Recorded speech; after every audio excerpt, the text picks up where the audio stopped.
በኦሮሚያ ክልል ደረጃ 20ኛው የብሔሮች ብሔረሰቦችና ሕዝቦች ቀን በዓል በቡሌ ሆራ እየተከበረ ነው። በዓሉ የክልሉን ሕዝብ ባህል ማንነትና ትውፊት በሚያንጸባርቅ መልኩ ነው በድምቀት እየተከበረ የሚገኘው። በዓሉ በማዕከላዊ ኢትዮጵያ ክልል ዲሞክራሲያዊ መግባባት ለህብረ ብሔራዊ አንድነት በሚል መሪ ሀሳብ ከፊታችን ህዳር 25 ቀን 2018 ዓ.ም ጀምሮ ይከበራል።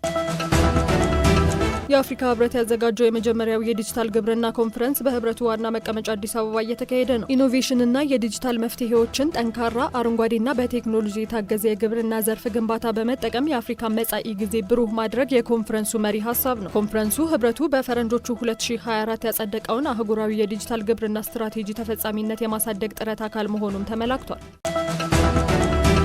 የስፔስ ሳይንስና ጂኦስፓሻል ኢንስቲትዩት የሳተላይት መረጃን ያለማቋረጥ የሚቀበል ቴክኖሎጂ ስራ አስጀመረ። የኢንስቲትዩቱ ዋና ዳይሬክተር ዶክተር አብዲሳ ይልማ በአዲስ አበባና ክልል ከተሞች ከሳተላይት መረጃን ያለማቋረጥ የሚቀበሉ ቴክኖሎጂዎች ከሚገኙ 10 ማዕከሎች ውስጥ 9ኙ ወደ ስራ መግባታቸው ተነግሯል። የኢንስቲትዩቱ ዋና ዳይሬክተር ዶክተር አብዲሳ ይልማ በአዲስ አበባና ክልል ከተሞች ከሳተላይት መረጃን ያለማቋረጥ የሚቀበሉ ቴክኖሎጂዎች ከሚገኙ 10 ማዕከሎች ውስጥ 9ኙ ወደ ስራ መግባታቸውን ተናግረዋል። ቴክኖሎጂው ለከተማ ፕላን፣ ለኮንስትራክሽን፣ ትራንስፖርት፣ ግብርና፣ ሜጋ ፕሮጀክቶች፣ ማዕድንና ሌሎች አገልግሎቶች መዘመንና መቀላጠፍ ከፍተኛ ሚና እንደሚጫወት የተገለጸ ሲሆን በቀጣይ ሌሎች ተጨማሪ የቴክኖሎጂ ማዕከሎችን በከተሞች ለማስፋፋት እየተሰራ እንደሆነም ተመላክቷል።